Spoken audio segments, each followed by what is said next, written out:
Metí mi vida y la de mi hijo en 2 maletas de 15 kilos. En ese momento, estaba dejando atrás toda mi existencia. Me llamo Sara. Tengo 27 años y tuve una infancia tranquila, aunque provengo de una familia de la Guardia Civil. Así que, toda mi vida lidié con ese tema, ¿sabes? De descubrir infidelidades, deslealtades e irregularidades por parte de los propios agentes de mi familia.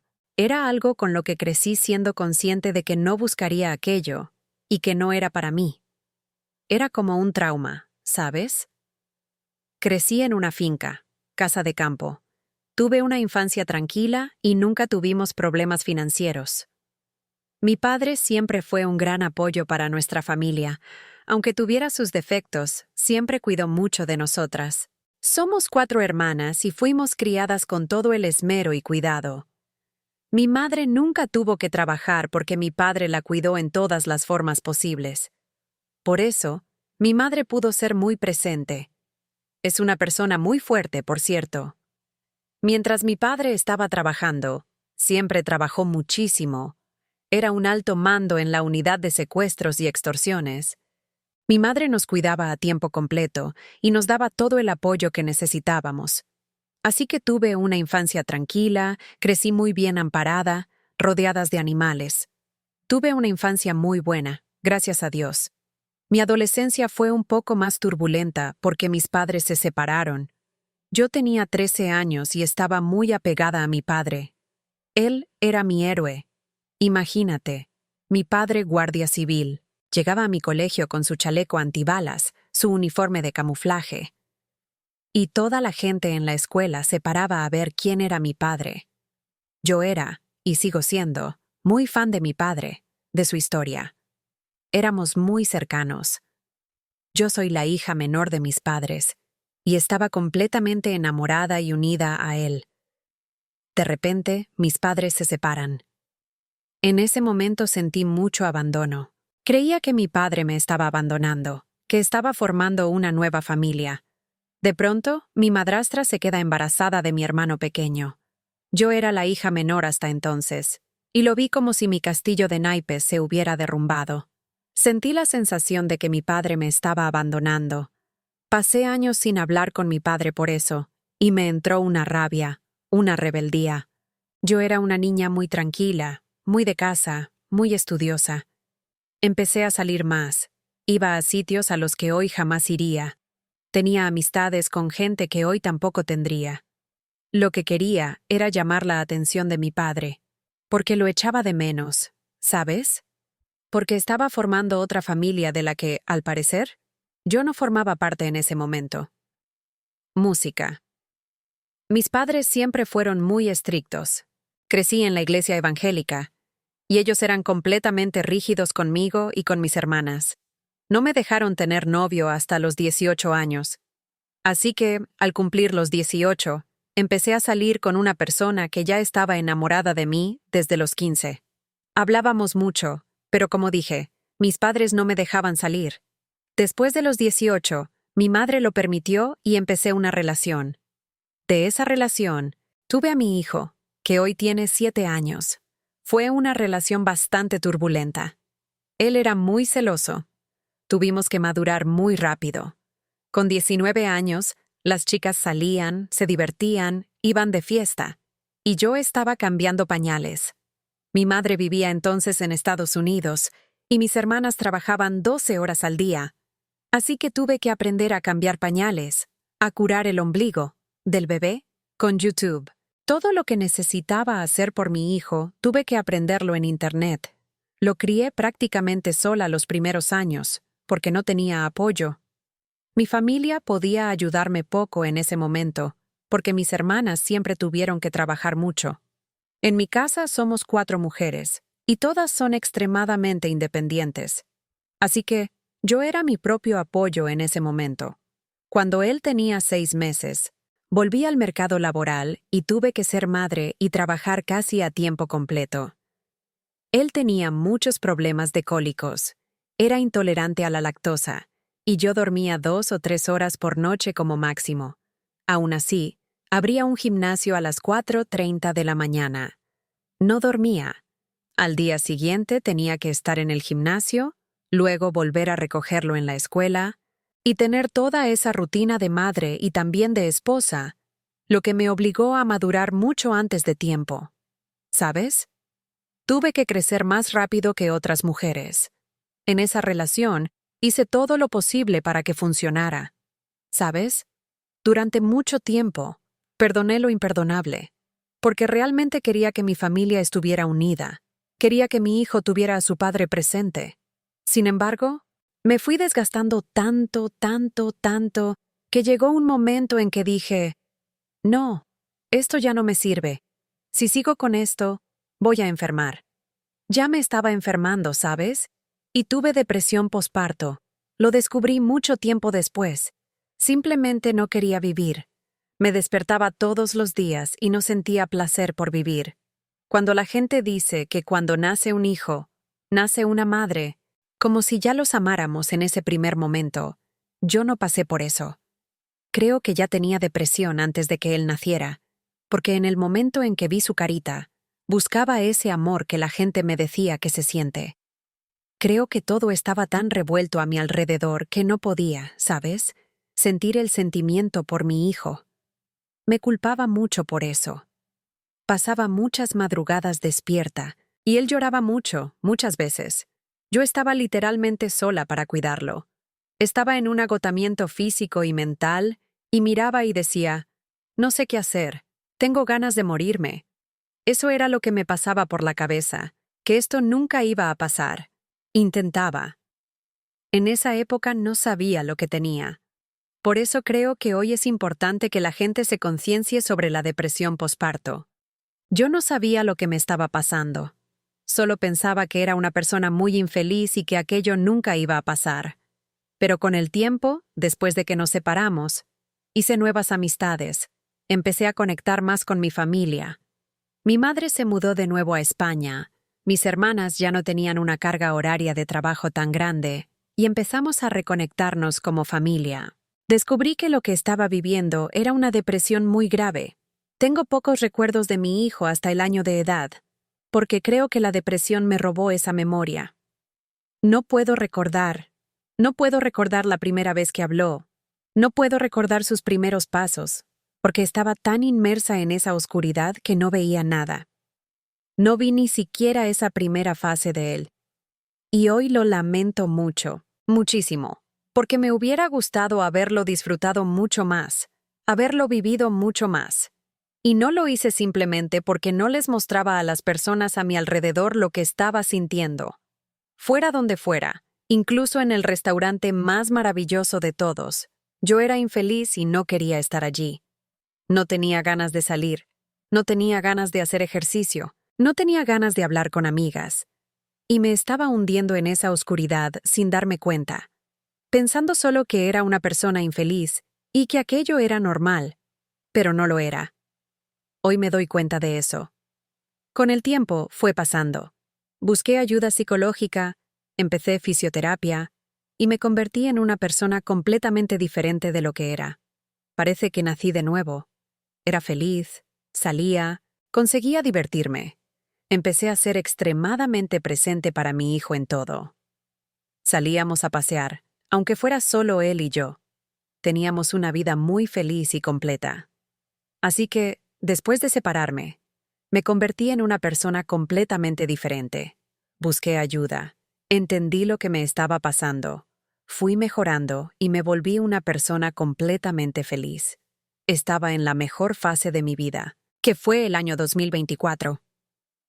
Me separé a principios de 2023 y quise centrarme mucho en mi vida, en mi hijo. Dije, no quiero a nadie en mi vida en este momento. Voy a reencontrarme de nuevo. Voy a descubrir lo que me gusta. Voy a rehacerme. Porque empecé a tener relaciones muy joven, así que parecía que en ese momento no sabía quién era yo, qué me gustaba hacer, dónde me gustaba ir, qué amistades quería tener cerca. Y no quería a nadie en mi vida en ese momento. Hice un tour por Europa con mi familia que fue maravilloso. Fuimos a Inglaterra y a Francia. Vivimos cosas maravillosas. Volví y estaba viviendo la mejor fase de mi vida. Me quedé sin tener pareja y hasta ahí todo bien. Hasta que dije, mira, ahora creo que estoy lista para relacionarme con alguien. Y apareció una persona en mi vida. Esta persona ya había intentado contactarme varias veces, un intento de salir conmigo. Siempre fui muy protectora de mi hijo, de que no se acercara a alguien, creara un vínculo con esa persona, y luego ésta se fuera de su vida. Además, él es un niño muy cariñoso, muy emocional, ¿sabes? Por eso tenía ese miedo. No dejaba que nadie entrara en su vida ni se acercara a nosotros. Conocí a esta persona, que me escribió por Instagram. Ya me había escrito varias veces durante años, y yo apenas le respondía. Pero esta vez vino con un enfoque totalmente diferente, hablando de la iglesia y de Dios. Yo siempre fui cristiana, me gustaba mucho ir a misa, leer la Biblia, hacer propósitos. Hasta ahí, bien, empezamos a hablar mucho de Dios, y nuestro tema era ese. La iglesia. ¿A qué parroquia íbamos? Me invitó a ir a su iglesia, yo lo invité a ir a la mía, y quedamos en vernos el sábado. Esto fue una semana después de que empezamos a hablar. Durante esos días hablábamos mucho, él siempre muy presente. Los temas eran súper interesantes, parecía una persona extremadamente honesta, bondadosa. Y dije, vaya, me he interesado por este chico. Habíamos quedado para salir el sábado. El viernes, yo acababa de volver de un viaje al sur, por ejemplo, a Málaga. El viernes, me preguntó si podía ir a mi casa a entregarme un regalo. Le dije que sí. Él fue a mi casa. Mi madre lo invitó a pasar, y me entregó un libro cristiano. Creo que en ese momento ya había estudiado todo lo que yo quería en una relación. Llegó, se sentó, conversó con mi madre y le dijo, mire, estoy enamorado de su hija. Llevo años enamorado de ella, intentando salir con ella. Me convertí hace más o menos un año. Yo era una persona completamente diferente, pero ahora he cambiado mi vida, he cambiado mi historia, y me encantaría tener una oportunidad con ella. Él es una persona, un hombre atractivo. Es alguien por quien te sientes atraída fácilmente, y tiene una conversación excelente. Mi madre habló con él y le dijo, mira, te voy a decir algo. Mi hija es un tesoro para mí y para su padre. Es mi hija menor. Sus hermanas la protegen mucho. Siempre ha sido muy mimada, consentida por la familia por ser la hija menor. Tiene muchas oportunidades, incluso ahora se va de intercambio a Miami. Si entras en su vida, quiero que seas muy consciente de lo que le proporcionamos, de la vida que tiene. Quiero que seas muy consciente de que esperamos que siempre la sitúes para mejor y nunca para peor, porque su padre es muy estricto. Su padre es guardia civil. Le explicó toda la historia de mi padre, porque mi padre es realmente muy estricto, muy sistemático. Y le dijo, mira, su padre está loco con ella. Si te metes con ella, te metes con él. Quiero saber quién eres de verdad. Y él empezó a contar su historia. Mire, yo fui policía hace 2 años, y dejé la policía porque estaba trabajando en otra área, ganaba muy bien. Me dedicaba a las inversiones, y estuve 2 años más o menos ganando muy bien con eso. Por eso dejé la policía. Me fui a vivir a Irlanda. Después de que volví de Irlanda, tuve un problema. Esa empresa quebró. No estoy en mi mejor momento económico, pero soy muy esforzado. Aprobé todas las oposiciones a las que me presenté, aprobé el examen de acceso a la abogacía, soy abogado y todo. Y quiero estar con su hija, porque en este momento no tengo las mismas condiciones que ustedes. No puedo proporcionarle lo que ustedes le proporcionan, pero tengo mucha garra. Tengo unas oposiciones que hacer ahora, que serían 2 meses después de esta conversación, y prometo que le daré una vida maravillosa, porque sé que es lo que ella se merece. Mi madre creyó mucho en su conversación, al igual que yo. Al día siguiente salimos y empezamos a hablar. Él me dijo, mira, déjame sentarme contigo.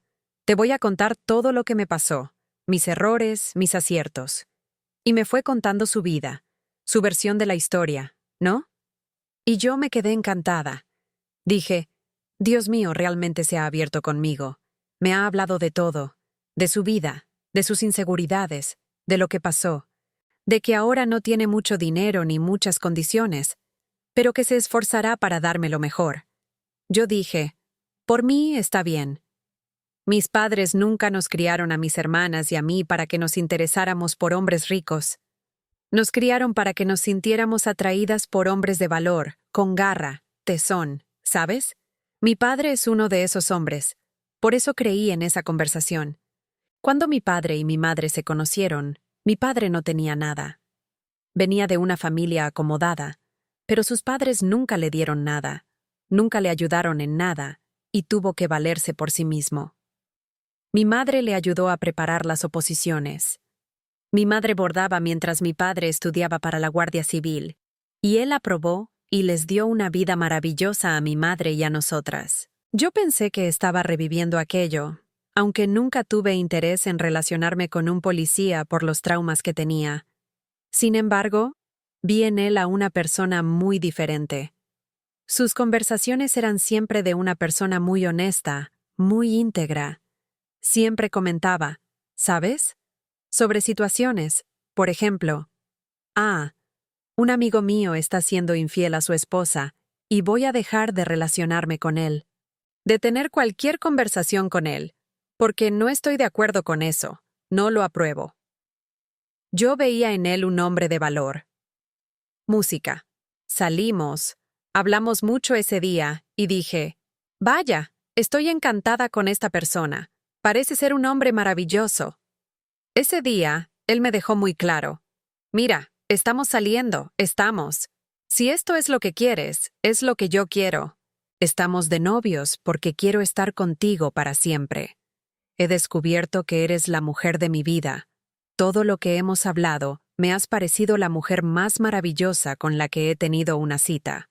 Tus valores, tus virtudes, se parecen mucho a los míos. Y en ese momento, pensé que estaba conociendo a un príncipe azul. No. Hoy veo que ignoré muchas señales de alerta, red flags, en ese momento, porque simplemente estaba ciega por creer que era una buena persona, que solo estaba pasando por un mal momento. Después de eso, pasaron unos días, y me compró el anillo. Mi madre insistió en hablar con él cuando le pidió la talla del anillo. Mi madre se tomó una hora al teléfono. Mi madre le dijo, mira, viniste a mi casa, hablamos, pero quiero reforzar algunas cosas contigo. ¿Estás entendiendo lo que estás haciendo? Mi hija siempre ha sido muy trabajadora. Cuida de su hijo sola desde siempre. Es una mujer de valor. Quiero que entiendas dónde te estás metiendo. Si realmente quieres estar con mi hija, quiero saber si eres un hombre compatible con ella. Va a dejar de hacer ese intercambio para estar contigo, para ayudarte con tus sueños, para animarte y todo lo demás. Y él siempre confirmándole a mi madre, no, todavía no me conocen, pero con el tiempo les demostraré que soy un hombre de valor, que soy un hombre honesto, que soy íntegro, que soy leal. Y siempre era esa la conversación. Mi madre también se quedó encantada. De hecho, todo el mundo se quedó encantado con él. Mi familia, mis amigas. Y hasta ahí todo bien. Fue una relación de un año muy maravillosa. Solo no tenía dinero, porque lo demás lo tenía todo. Y yo dije, mira, voy a estar contigo en este momento. Te voy a ayudar en todo. Quiero mucho que apruebes esas oposiciones, porque la promesa era que, al aprobar, me daría vida de princesa, que yo podría elegir si trabajar o no, que podría estar tranquila, porque él sería el proveedor, sostén del hogar. Y él siempre muy bueno con mi hijo, muy cuidadoso, siempre incluía a mi hijo en sus planes. Si el fin de semana mi hijo estaba conmigo, siempre hacían planes con él. Vamos al club, vamos al parque, vamos al cine, al teatro. Siempre era así. Siempre tenía buenos planes para hacer con mi hijo, siempre muy dispuesto a ayudar. Le gustaba prepararme la comida, le gustaba prepararme el desayuno. Si estaba en casa de su padre, siempre venía a mi casa. Por ejemplo, traía algo diferente, porque le gusta mucho cocinar. Si mi hijo se ponía malo, podían ser las 2 de la mañana, se despertaba, venía a mi casa, traía medicinas, e iba con nosotros al hospital. Siempre fue muy dispuesto. En ese tiempo él estaba viviendo con su padre, en casa de su padre, y dormía en un colchón en el salón. Nunca vi esto como algo malo. De hecho, pensaba, todo el mundo tiene derecho a una segunda oportunidad. Si tuvo un problema, si perdió todo lo que tenía, voy a creer en él. Y quiero que triunfe en la vida. Le daré todo el apoyo para que salga de esto. Como mi hermana vive aquí en Europa, y mi madre viaja mucho entre Europa y Estados Unidos, porque tiene una hija en cada sitio, yo me quedaba muy sola en casa. Y tenemos una casa muy grande en España, que suele ser muy llamativa, visible, un objetivo. Mi padre siempre tuvo miedo de que me quedara sola con mi hijo en casa. Así que mi padre lo conoció en esa época, le gustó y dijo, Sara, ya que sois novios desde hace meses, dile que se quede contigo. Ya se quedaba mucho en mi casa. Dile que se quede contigo en casa. Te va a ayudar, va a cuidar de la casa. A fin de cuentas, había sido policía, y podía cuidarme, garantizar nuestra seguridad. En ese tiempo estaba ejerciendo de abogado de forma intermitente, y estudiando mucho para las oposiciones. Yo veía en él mucha fuerza de voluntad y garra, porque estudiaba unas 12 horas al día. Estudiaba mucho, muchísimo, y en ese tiempo que él estaba estudiando, yo le daba todo el apoyo para que fuera lo único que tuviera que hacer. Quería mucho que aprobara esas oposiciones. Así que yo hacía la comida, la dejaba preparada. Cuando iba a estudiar a otro sitio, le preparaba el tupper. Y todo esto trabajando al mismo tiempo y cuidando de mi hijo. Dejaba todo impecable para que solo tuviera que centrarse en las oposiciones. Y él lo hacía. Hasta entonces, nunca tuve motivos para quejarme de él, salvo que no tenía la vida a la que estaba acostumbrada, así que salíamos mucho menos.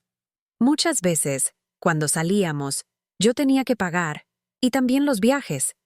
Siempre estuve muy acostumbrada a viajar, así que tuve que dar un gran paso atrás, reducir el ritmo. Pero eso no me molestaba, porque realmente pensaba que estaba con una persona que me iba a corresponder por todo lo que yo estaba haciendo, porque era algo que me decía mucho. Te voy a devolver todo lo que haces por mí. Nunca he visto a una persona ser tan cuidadosa como tú, tan bondadosa como tú. Me lo decía mucho. Mira, cuando apruebe estas oposiciones, esto es para nosotros. Estas oposiciones son nuestras. Esto no es una realización solo mía, es una realización mía, de tu hijo y tuya también, de nuestra familia. Así que todo lo que hice por él, creía que lo estaba haciendo por nuestra familia, porque yo también tendría un retorno. Él sería el sostén del hogar a partir del momento en que aprobara las oposiciones. Y de acuerdo, fueron 10 meses de noviazgo. Desde el primer mes me decía, Sara, antes de un año te voy a pedir matrimonio, porque eres la mujer de mi vida. Hasta entonces yo estaba súper enamorada. Dije, estoy viviendo mi sueño, porque es un hombre maravilloso, dedicado, atento, siempre con mensajes preciosos. No peleábamos. Si no estábamos de acuerdo en algo, era una conversación muy tranquila. Mira, no me gustó esto. ¿Puedes mejorar? Yo siempre fui muy tranquila, ¿sabes? Siempre tuve conversaciones muy tranquilas con él, y él nunca tenía una bronca. Pero hoy entiendo que él siempre decía lo que yo quería escuchar. Por eso no peleaba, no se enfrentaba a mí. Parecía una persona muy tranquila, pero no fue así con todas sus parejas. Así que hoy creo que él crea una versión para cada persona con la que se relaciona. Y conmigo fue así. A los 10 meses de noviazgo, me pidió matrimonio. Lo preparó todo, le pidió ayuda a mi madre, compró las flores, el ramo, mandó hacer una caja preciosa con fotos nuestras. Fue precioso, fue increíble. Me llamó para cenar. Yo no sabía que me pediría matrimonio ese día, pero me arreglé y estaba súper feliz. dije. Estoy viviendo mi sueño. De verdad estoy con un príncipe azul. Me pidió matrimonio con 10 meses de noviazgo. Fui muy feliz. Fuimos a un restaurante súper chulo en Madrid. Estaba viviendo mi sueño. Pero hoy, mirando atrás, puedo darme cuenta de que era una persona que nunca estaba en el ambiente. Por ejemplo, ese día que me pidió matrimonio, fuimos después al restaurante, y él siempre con el móvil, siempre muy ausente, distraído. ¿Sabes? Parecía que su pensamiento siempre estaba en otro lado, y al principio de la relación no era así. Creo que es ese periodo, ¿sabes? Que tienen de obsesionarse con la persona, y luego va pasando, se va enfriando con el tiempo. Fuimos al restaurante, y me sentí incluso incómoda, porque acababa de pedirme matrimonio, pero parecía que no estaba en el ambiente. No estaba allí de verdad. Sin embargo, él siempre le echaba la culpa al hecho de estar estudiando para las oposiciones, y de que era algo muy agotador. Como veía que se levantaba muy temprano, alrededor de las 4:30 o 5 de la mañana, decía, es normal. Cuando pase esto, cambiará. Y nos prometimos solo cuando él descubrió que había aprobado las oposiciones. Y recuerdo hoy, cuando descubrió que había aprobado, lloré tanto, me alegré tanto por él, que parecía que era yo quien había aprobado, ¿sabes? Porque vi toda nuestra lucha juntos. Yo estudiaba con él. Él me hacía las preguntas. Me aprendí todas las canciones de la policía. Y en el momento en que aprobó esas oposiciones, dije, es la realización de nuestra vida. Yo sabía cuánto le apasionaba la policía, cuánto quería entrar. Me puse extremadamente sentimental en ese momento. Lloré. Mi hijo lloró. Mi madre lloró. Mi casa entera lloró. Y yo pensé que aquello era para bien. Fui extremadamente feliz. Acordamos hacer una boda muy íntima, ¿sabes? Solo con la familia. Sería una boda solo para nuestra familia, para recibir la bendición del Señor con un amigo nuestro que era pastor, dándonos la bendición. Y lo organicé todo para que eso sucediera. Y es que él nunca hacía nada porque primero estaba estudiando, luego estaban las siguientes etapas de las oposiciones, que son varias, y luego tenía que aprenderse la canción, tenía que saber de memoria los nombres de los comandantes. Así que yo intentaba facilitarle la vida para que tuviera un ambiente tranquilo, para que entrara en el curso muy descansado. Así que yo me ocupé de todo sola. Lo organicé todo sola con mi familia, e hicimos esa boda con nuestra familia. Música. Hasta ahí todo maravilloso. Para mí era algo perfecto. Quizás para otras personas que vivían otras cosas no sería tan bueno, pero para mí en ese momento lo era. Nos casamos y fuimos de luna de miel a Canarias. La luna de miel fue muy maravillosa. Conocimos varios sitios bonitos y hasta ahí todo bien. Alquilamos una casa, tuvimos que hacer toda la mudanza. Esto fue una semana, faltando pocos días para que él entrara en el curso de la academia. Yo intenté hacer de todo para que fuera lo más tranquilo para él, así que solo los muebles tuvo que mover él. El resto, toda la limpieza, la hice yo con una amiga. Estuvimos 3 días. Fue algo muy agotador para mí, porque tenía una cirugía. El día que él entró en el cuartel, yo tenía una cirugía que hacerme. Arreglé todo sola, organicé, transporté. La casa de mis padres estaba súper lejos de la casa a la que nos mudamos. Así que hice muchísimos viajes, organicé la ropa por colores, dejé la casa extremadamente linda y organizada, porque para mí aquello iba a ser realmente un hogar. El día que se iba al cuartel, estuvimos hasta la madrugada organizando, contando las cosas. Tienen que llevar muchas cajas, muchísimas cosas. Y yo le ayudé en todo. Y yo miraba y decía, Dios mío, no puedo creer que nuestro sueño se esté haciendo realidad. Y era algo que él me decía mucho. Amor, estoy entrando en este curso, pero todo esto es por ti, porque muero y mato por ti, porque eres mi vida, lo eres todo para mí. Y él siempre fue ese hombre de mensajes larguísimos, testones, muy cariñoso, muy romántico. Y yo realmente creía que aquello era verdad. Lo acompañé al cuartel de madrugada el día de su ingreso, Y lloramos mucho cuando tuvo que entrar. Él me decía, no puedo creer que te tenga que dejar aquí fuera. Te voy a echar mucho de menos. Porque no estábamos acostumbrados a estar separados ni un solo día. Hizo varias declaraciones de amor y entró. Y yo me fui. Pasadas unas horas, fui a hacerme mi cirugía. Me hicieron una cirugía de útero. Y esa misma noche, cuando me llamó para hablar, no me preguntó por la cirugía, si estaba bien, si todo había salido bien. Me pareció un poco extraño, pero pensé, bueno, es el primer día, ¿no? Debe ser muy agotador todo allí. Y realmente es un esfuerzo muy grande el que tienen que hacer. Pero le dije, mira, todo bien, estoy bien y tal. Fueron pasando los días. Podía aparecer muy poco porque parece que la primera semana, los primeros 15 días son muy intensos para ellos allí. Pero aún así se esforzaba y aparecía. Con el tiempo, fui. Él me pidió que fuera a encontrarme con él personalmente el primer fin de semana que tuvo algunas horas de descanso. Me pidió que le llevara algunas cosas, y yo siempre le enviaba cosas. Le enviaba chocolates, le enviaba de todo. Me pidió que fuera allí, y nos encontramos en un restaurante. Ese día empezó a llorar mucho, a decir que lo estaban acosando mucho.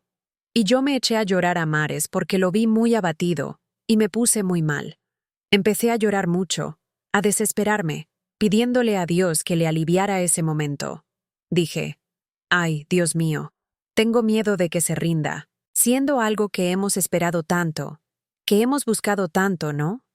Era nuestro sueño. Y me daba miedo que pidiera la baja, porque mucha gente pide la baja en ese primer mes.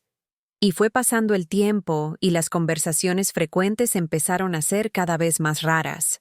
Pero yo seguía pensando que le estaba pasando algo psicológicamente, que tenía alguna depresión, que tenía algún estrés postraumático por el esfuerzo físico. Tienen que hacer muchas actividades en el campo de madrugada. Así que pensaba, debe estar pasando por un momento muy duro. ¿Qué hacía yo? Pedía ayuda a mi familia para que rezaran por él. Empezaba a hacer ayuno por él de madrugada y pedía ayuda a mis pastores. Buscaba ayuda psicológica para él. Le decía, mira, te voy a concertar una terapia. Y él nunca quería, pero yo decía, sí, de verdad está mal, no debe estar bien. Empecé a entrar en un agotamiento psicológico, porque tenía que lidiar con todos mis problemas aquí fuera, con mi trabajo, con mi hijo, con una casa, y además tenía que encargarme de todos sus problemas allí dentro, como hacer la compra, lavar la ropa, enviarle la ropa limpia y planchada, quitar manchas, hacerle comida para cuando fuera a casa, y además lidiar con el hecho de creer que estaba pasando por una depresión muy grave. Empecé a desesperarme. Le pedí ayuda a mi madre, y él cada vez desaparecía más, cada vez desaparecía más. Así que la hora a la que solía aparecer era la 1:30 de la mañana, que era la hora a la que yo ya me estaba acostando. Y siempre mensajes muy rápidos. No hacía videollamadas, a pesar de que el tiempo de hacer una videollamada de 5 minutos es el mismo que el de enviar un mensaje. Siempre tenía una excusa. Siempre. Y yo empecé a volverme cada vez más neurótica con aquello, porque una persona que era maravillosa, perfecta, amorosa, extremadamente presente, de la noche a la mañana se convirtió en una persona fría, distante. Aquello empezó a volverme loca. Dije, ¿qué me está pasando? ¿Con qué estoy lidiando? No sabía con qué estaba lidiando en ese momento. Intentaba al máximo pensar, racionalizar que aquello era un momento de agotamiento que estaba viviendo. Hablaba con la gente, hablaba con las esposas. Pero lo que me parecía más extraño es que la mayoría me decían que sus maridos y novios estaban más cerca de ellas en ese momento, totalmente diferente de lo que yo estaba viviendo. Yo participaba en un grupo de WhatsApp con esas esposas, y ellas siempre publicaban que hablaban con sus maridos a tales horas y tal, y yo decía, pero si él no aparece. Las mismas horas que me decís son las horas en que para mí él está extremadamente ocupado.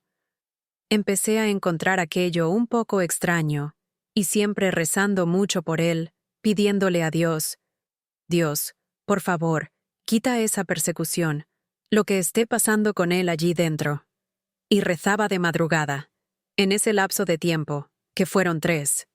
No, 2 meses que él estuvo allí dentro. Llevábamos 3 meses casados. En ese tiempo, esos 2 meses, yo pasé como si tuviera una nube muy pesada encima de mí. De ser una persona feliz, viviendo la mejor fase de mi vida, empecé a apagarme mucho, y la gente a mi alrededor empezó a decirme, Sara, ¿qué te pasa? Pero en ese momento ni yo misma sabía lo que realmente me pasaba. De repente, empecé a no tener ganas de levantarme de la cama. Iba a trabajar como si fuera a correr una maratón. Era algo extremadamente penoso para mí.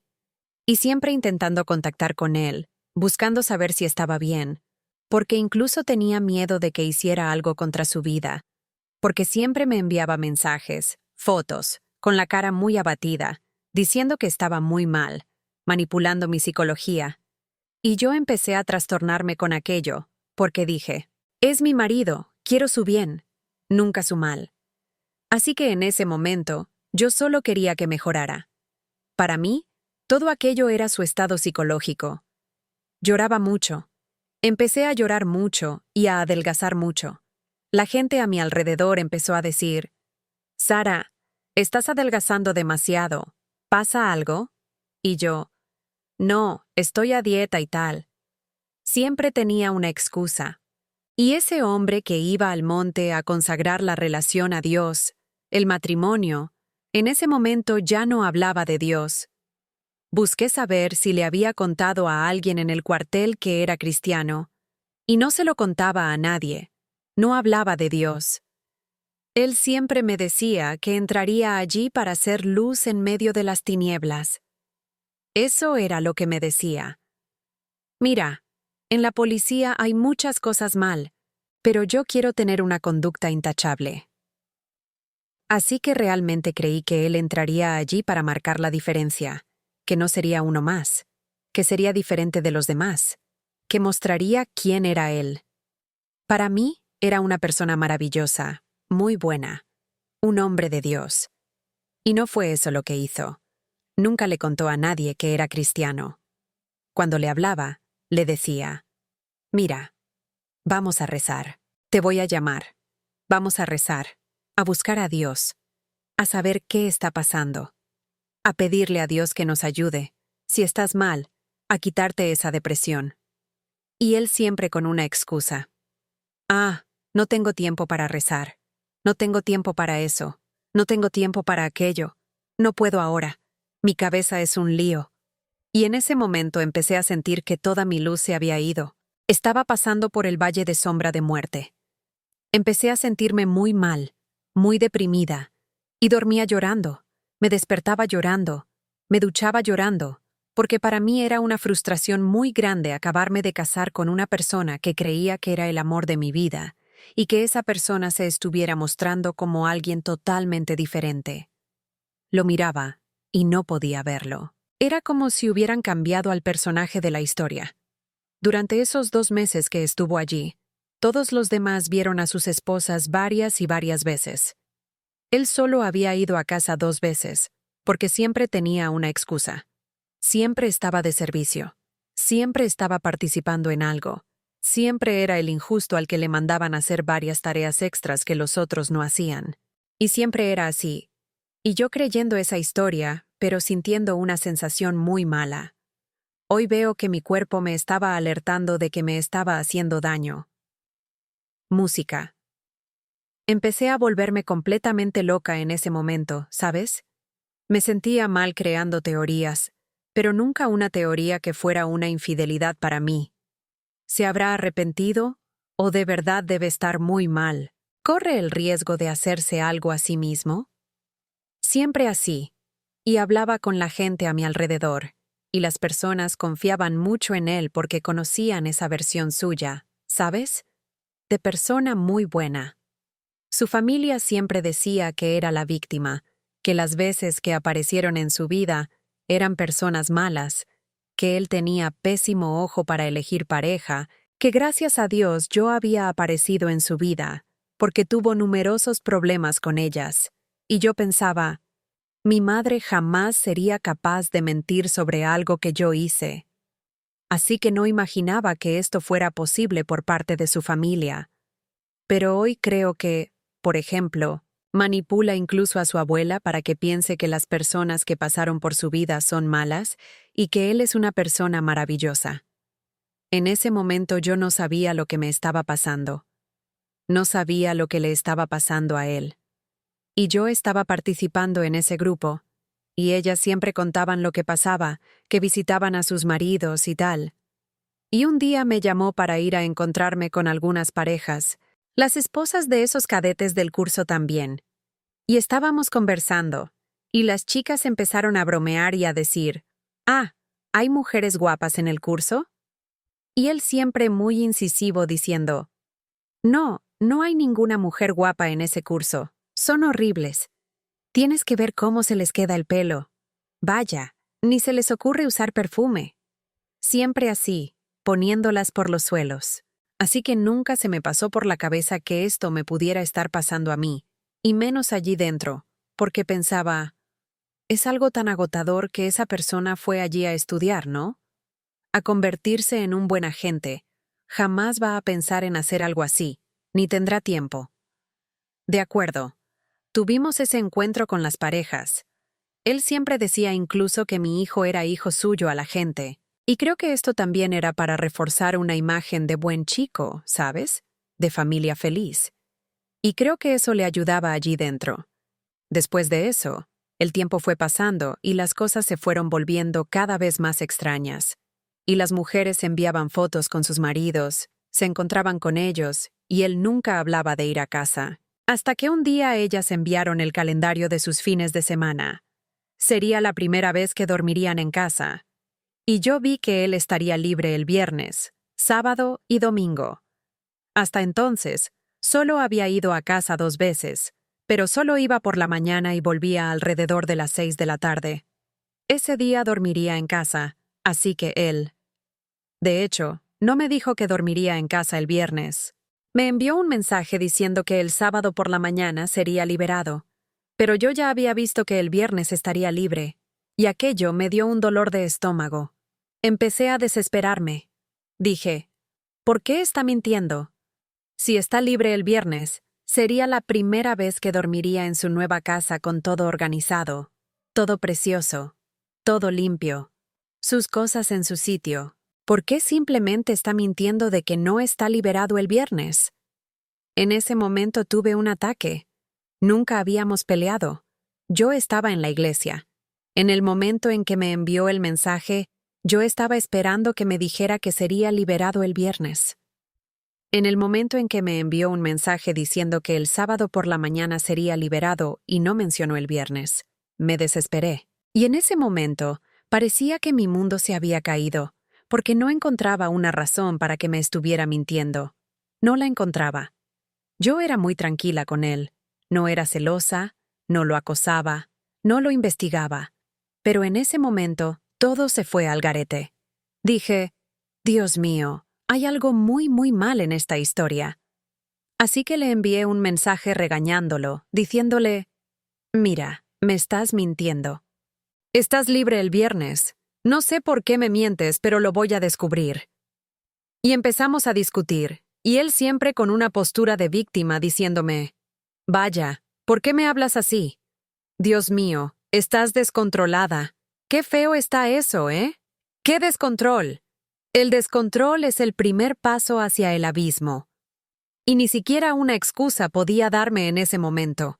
Luego vino con la historia de que tenía que recibir a una persona para un presupuesto el sábado por la mañana, muy temprano, y que para él no le compensaría ir a casa el viernes, alrededor de las 6 de la tarde, cuando varios cadetes que viven en otras ciudades duermen en hoteles para no tener que dormir allí, porque a fin de cuentas es un alojamiento con 16 hombres en camas individuales. Y en ese momento, nosotros teníamos una cama de matrimonio. Y yo pensando, Dios mío, Prefiere dormir en una cama individual fina dentro de un alojamiento que ir a casa a encontrarse con su esposa y el hijo, que decía que era suyo, que era el amor de su vida. Mi hijo le enviaba mensajes, cartas, allí dentro del cuartel, diciendo que su sueño era ser como él, ser policía como él, haciendo dibujos de los dos juntos, trabajando juntos, porque él siempre le decía a mi hijo, vamos a trabajar juntos cuando crezcas, porque su sueño es ser policía.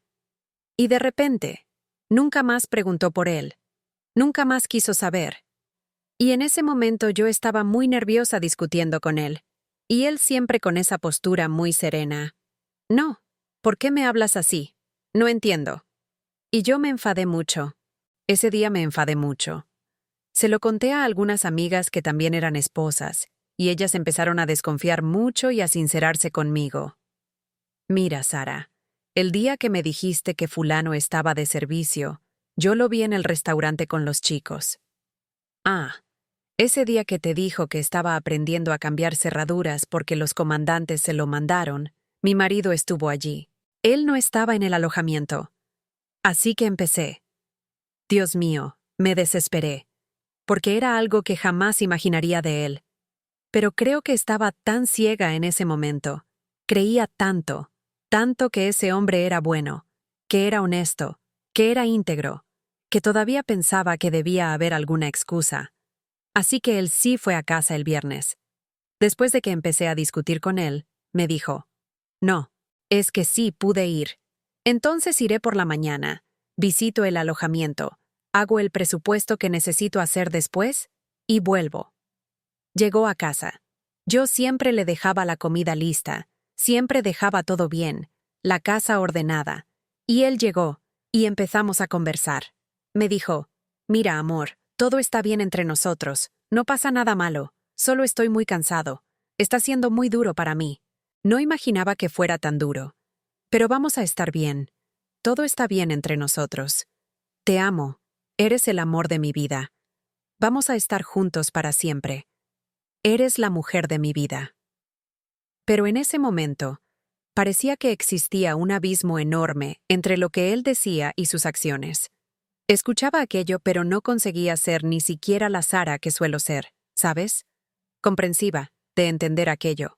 Lo escuchaba, pero parecía que me entraba por un oído y me salía por el otro. Estaba en estado de shock. Solo lo miraba y decía, ah, vale, vale. Y parecía que en ese momento yo ya solo necesitaba pruebas. Y él siempre supo que yo jamás aceptaría una infidelidad, precisamente porque le había contado mi historia, la de mi familia, que tengo traumas con eso, que es algo que nunca permitiría que me hicieran, que me quiero demasiado para pasar por eso, y que ni aunque me odiara mucho lo aceptaría. Él sabía esto y lo hizo con esa conciencia. Creo que en ese momento, como ya tenía lo que quería, que creo que el narcisista siempre tiene un hiperfoco en algo, y el suyo es la policía. Ya había aprobado y ya no me necesitaba, y viendo su historial, yo no lo sabía, pero soy la octava novia. Mientras que él es mi segunda relación, yo era su octava novia. Hice las cuentas, y el tiempo que suele durar con una mujer es 1 año, 1 año y medio, 2 años como máximo. Y él siempre está cambiando. Y las personas salen de su vida como si fueran las villanas y él el buen chico. Así que este fue uno de los motivos que me hizo contar mi historia, porque una vez más, yo estaba quedando como una loca. Y, según la gente que conozco allí dentro del cuartel, él había conseguido que todos creyeran que yo era esa persona loca, esa mujer que se inventó toda esa historia, ¿sabes?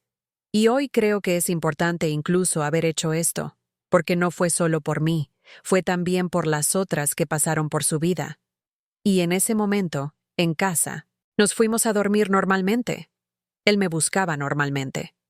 Mientras dormíamos, yo empecé a tener una sensación de asfixia de madrugada. Y parecía una señal.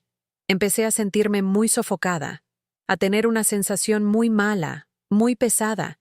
Y allí, quien haya visto esa serie Made entenderá lo que sentí. En algún momento de la serie, Ella está acostada en el sofá y tiene una relación súper abusiva. Y empieza como a hundirse, ¿sabes? Parece que su cuerpo se va metiendo en un pozo. Y eso era lo que estaba sintiendo. Estaba acostada, pero solo mi cuerpo estaba allí. Yo estaba en una profundidad, ¿sabes? Estaba en el fondo del pozo, y me iba hundiendo, y parecía que toda mi energía se había ido. No tenía fuerzas ni para hablar, ni fuerzas para luchar, porque para mí era una vergüenza muy grande. Una frustración muy grande estar pasando por aquello con 3 meses de casados. Ni siquiera había cumplido los 3 meses. Empecé a sentir una sensación muy mala, y él me tocaba y mi cuerpo lo repelía, ¿sabes? Empecé a sentir asco de él, así que le quitaba la mano y no soportaba que me tocara. Sentía literalmente asco de él. En ese momento, dije, voy a rezar. No tengo otra cosa que hacer. Voy a empezar a rezar. Me levanté, me arrodillé, empecé a rezar, a rezar, a rezar, y le decía a Dios, Dios, por favor, ayúdale. No sé por lo que está pasando, pero líbranos de lo que está sucediendo. No sé qué es, pero tú lo sabes. Empecé a rezar, a rezar. Y en ese momento, algo me dijo en mi cabeza, no reces por él. Reza para que yo abra tus ojos espirituales. Empecé a pensar que estaba loca. Dije, ¿qué voz es esta? No sé qué es esto, no sé qué me está pasando, pero por si acaso, lo hice. Empecé a rezar. Dije, Dios, hay algo que no estoy viendo de este hombre, hay algo. Porque era irreconocible para mí. Y en ese tiempo, mis amigas ya le habían enviado mensajes diciéndole, mira, creo que Sara no está bien. ¿Qué pasa? Mi madre le había enviado un mensaje. Y él, esa persona maravillosa, ese buen chico que siempre estaba en contacto con mis amigas para hablar bien de mí, que me cuidaría a mí y a mi familia, fue el mismo que ni siquiera respondió a los mensajes de la gente a mi alrededor. Y yo me enteré de esto después. En ese momento hice eso. Recé. De repente, yo nunca tocaba su móvil. De repente me vino un pensamiento. Mira su móvil. Y él siempre tuvo mi foto en su móvil. Siempre fue una foto conmigo o una foto mía sola. Y allí vi que la foto ya no era conmigo. Era una foto aleatoria. Cuando intenté poner la contraseña de su móvil, él siempre había insistido en que yo la tuviera, pero ya no era la misma. En eso me pasé la madrugada entera despierta. Entera. Por la mañana, le dije, mira, ¿qué pasa que cambiaste la contraseña del móvil? Y él, no, es que uno de los cadetes de allí tuvo que usar mi móvil y no confío en él. Entonces cambié la contraseña. Siempre tenía una excusa, al igual que la foto de perfil de WhatsApp. Durante un año fue conmigo. De repente, dijo que los comandantes le pidieron que tuviera una foto solo, que no fuera conmigo. Y yo me lo creía. Hoy veo lo tonta que fui, ¿sabes? Me creía todas esas teorías suyas y las aceptaba tranquilamente porque para mí era una persona en la que podía confiar en ese momento. Él dijo, no, puedes usar la contraseña y tal. Y como yo nunca fui controladora, dije, me está dando la contraseña porque no pasa nada malo, ¿no? Dije, no, no hace falta. Lo dejé, pero ese día fue un día muy extraño. Yo hice la comida, y él con el portátil estudiando todo el tiempo, y estaba totalmente ausente. No estaba en el ambiente. Estaba todo el rato con el móvil, riéndose, y se metía en el baño y se quedaba 1 hora dentro, siempre usando mucho el móvil, y escuchando reggaetón. Yo nunca fui extremista con nada. Me subía al coche, me gustaba poner algo de pop español o música de autor, y él siempre lo cambiaba y ponía música cristiana. De repente, ese hombre que cambiaba mis canciones era el mismo que estaba escuchando reggaetón todo el día. Estuvo todo el día con auriculares, y cuando me acerqué para ver qué estaba escuchando, era reggaetón. Yo dije, ¿qué? ¿Cómo es esto? Le pregunté. Vaya, ¿ahora te gusta el reggaetón? Y siempre con una excusa. Me gusta que lo escuchen los chicos del alojamiento. Pero no. Hoy sé que es porque esa chica, Su novio incluso tiene un grupo de reggaetón y tal. A ella le gusta mucho. Así que él tiene que. Con cada mujer con la que se relaciona, él crea una versión que a ella le gustaría. Va creando un personaje nuevo. Así que, allí necesitaba escuchar reggaetón y lo escuchaba. Música.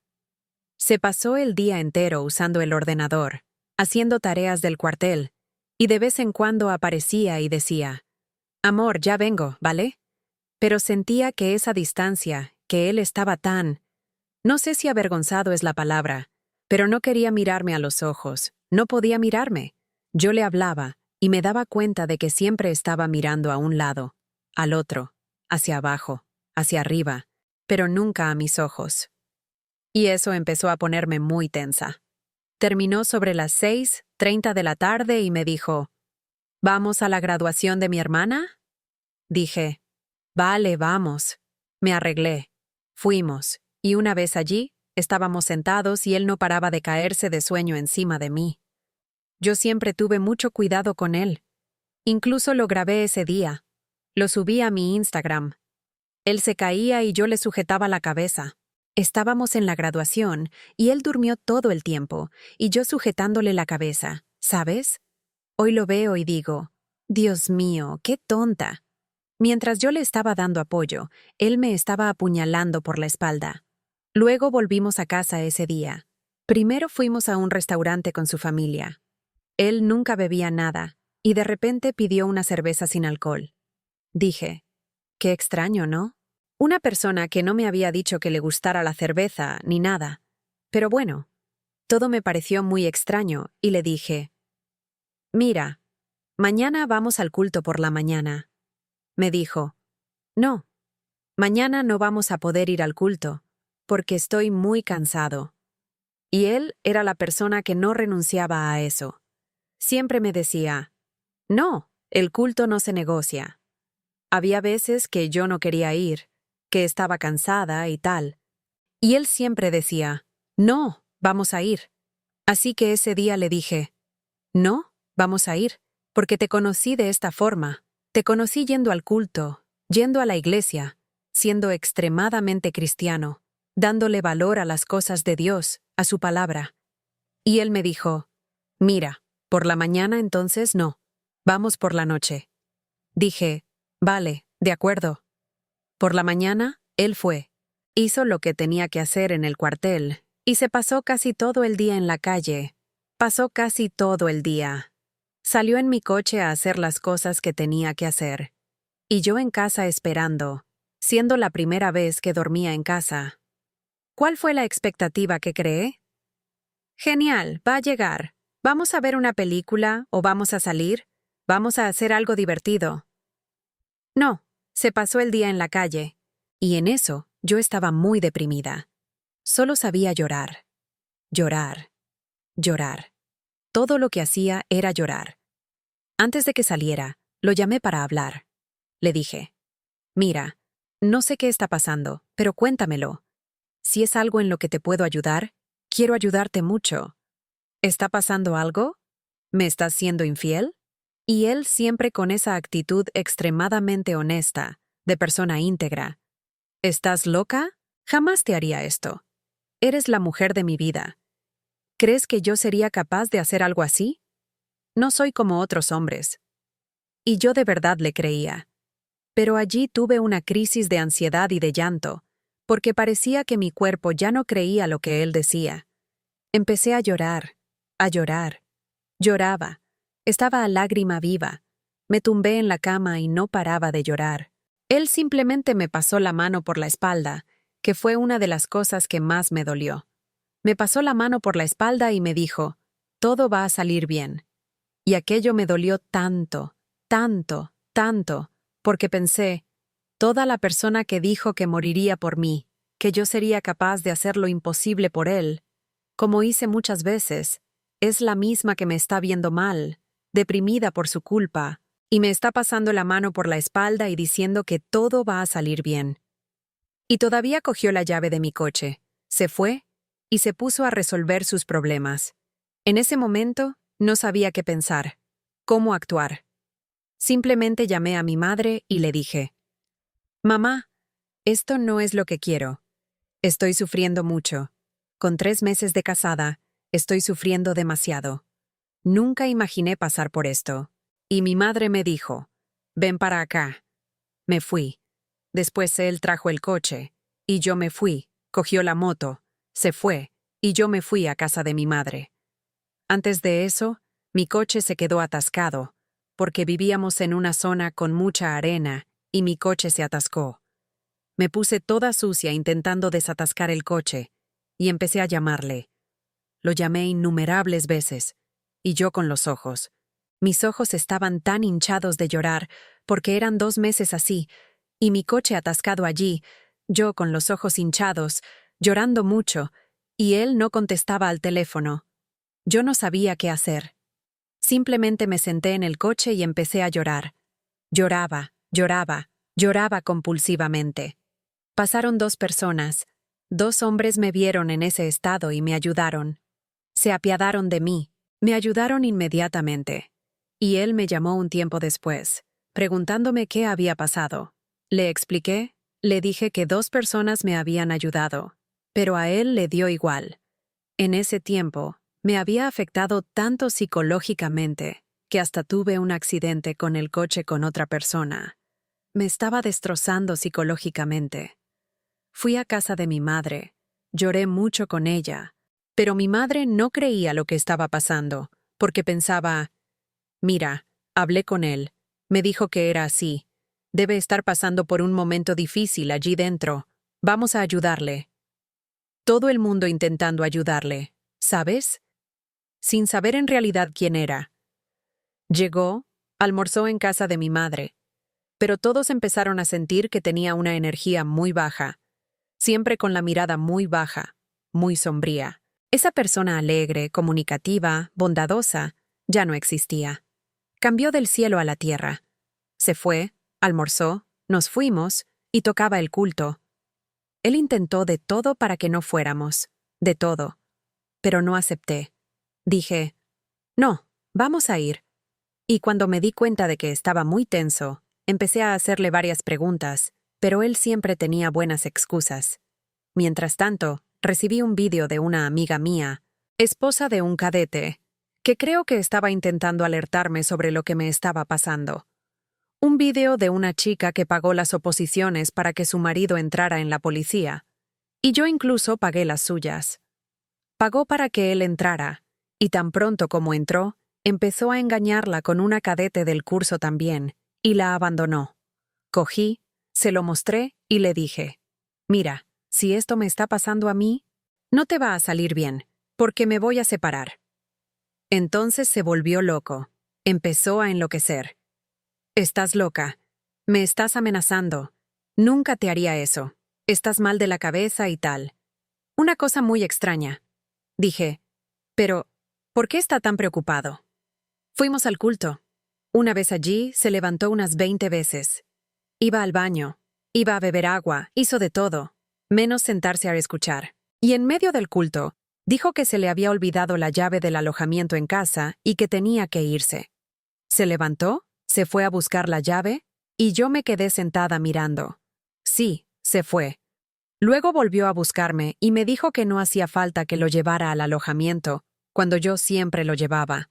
«No, no hace falta, te va a molestar. Es tarde y tal». Y yo empecé. En ese momento solo necesitaba pruebas porque sabía que algo estaba pasando. Hablaba con la gente cercana a mí y les decía, «Ya no quiero estar con él. Ya no quiero estar con él. Esto me está costando un precio muy alto, mi salud mental». Y me ponía mal. Lloraba. Mi vida era llorar. No podía comer. No sabía ni cuál había sido la última vez que había comido. Podía pasar 24 horas sin comer tranquilamente porque parecía que mi sistema nervioso estaba en alerta máxima. Se fue al alojamiento. Desapareció. Hasta que los mensajes, que ya eran raros, empezaron a ser más raros aún. Y él había dejado su Instagram abierto en mi móvil. Vi a muchas mujeres de allí pidiendo seguirle. En ese momento, yo, que nunca había sido una mujer insegura, Empecé a volverme extremadamente insegura y cancelaba las solicitudes de esas mujeres. Pero yo cancelaba y ellas volvían a enviarlas, como si me estuvieran desafiando. ¿Sabes? Creo que sabían que era yo quien estaba cancelando. Así que volvían a enviar y volvían a enviar. Llegó al punto de enviar 5 veces la solicitud cuando yo la eliminaba. En eso, él desapareció un día entero. Por la noche, le dije, «Mira, llámame. Necesito hablar contigo». Me llamó, pero ya no era la misma persona. La conversación era diferente, el tono de voz era diferente, el cariño no era el mismo. Y le dije, «Mira, hay muchas mujeres pidiendo seguirte, pidiendo innumerables veces. ¿Qué está pasando? ¿Estás haciendo algo malo? ¿Les estás dando alguna libertad?» Me dijo, «No, esas mujeres son muy lanzadas, son muy lanzadas. Yo jamás les daría ninguna libertad. Esa es su forma de ser. Lo hacen con todo el mundo. Es normal aquí dentro. Es que en Instagram la gente se toma una libertad que no tiene en persona, pero ni hablo con ellas». Dije, «No voy a llamarles, va a ser ridículo». «Vale, si no les va a dar ninguna confianza, de acuerdo». Entonces le dije, «Mira, vamos a eliminar nuestro Instagram. Vamos a desactivarlo, porque si te has dado cuenta de que son así, creyendo que la culpa era de ellas en ese momento, si estás viendo que son así, vamos a desactivarlo». Me dijo, «Vale». Pasaron unos días y lo reactivó sin decirme nada. Lo reactivó sin decirme nada. Estaba publicando cosas y yo comentando, «Ah, él y yo desactivamos Instagram». Una amiga dijo, «No, pero si acaba de publicar esto». Yo, ¿cómo que qué? Lo confronté, y las excusas eran siempre que los mandos le ordenaban hacer y deshacer. «Ah, no, me mandaron reactivarlo porque hay que publicar sobre la fiesta que va a haber y tal». Y siempre era así, la excusa era siempre esa. Y luego desapareció aún más. Y yo empecé a confrontarlo y a decirle, «Mira, ahora quiero una respuesta. Quiero saber qué está pasando entre nosotros. O estás loco o de verdad eres mala persona. Eres un narcisista que ha cambiado de personalidad o tienes problemas psicológicos. Porque si tienes problemas psicológicos, quiero que mañana empieces una terapia. No voy a aceptarlo. Quiero que mañana empieces una terapia. Para mí es inaceptable lo que estoy pasando aquí. Es mucho desgaste para 3 meses de matrimonio. Apareciste en mi vida como un príncipe azul y no voy a tolerar este cambio». Y empezó a desaparecer aún más, a no darme esas respuestas que yo quería, hasta que fue el cumpleaños de su abuela. Yo había ido por la tarde con mi madre, compramos flores para ella y habría una fiesta por la noche. Allí, mi madre empezó a conversar con la abuela, y yo había tenido una cirugía, y sobre todo por todo el desgaste que tuve, empecé a tener muchas hemorragias y fui a urgencias 2 veces. Yo siempre le decía, «Mira, no estoy bien y tal». Me desmayé una vez, casi me desmayo varias veces, y él lo sabía. Mi madre, conversando con la abuela, empezó a preguntar sobre el seguro médico privado asociado al cuerpo, Guardia Civil. Porque yo tengo seguro médico, el de mi padre, que es Policía Nacional, pero el de la Guardia Civil es mucho mejor.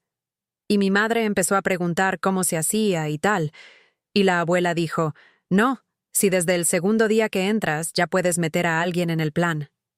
Y él siempre mintiéndome, diciendo que todavía no tenía permiso para meter a nadie en el plan. Y yo enviando mensajes al grupo de esposas.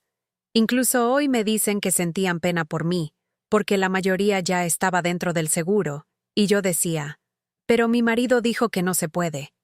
Y ellas no profundizaban en eso para no complicarse, pero ya estaban en el seguro, y aún sabiendo que yo estaba pasando mi posoperatorio sin apoyo, él no me metió en su seguro médico. Eso también es una de las cosas que más me pesa, el pensar cómo un ser humano puede ser tan malvado, una persona que metí en mi casa, en cuyos sueños invertí, que hice de todo para que saliera de la situación en la que estaba, que era una situación de escasez, de extrema pobreza, ¿sabes?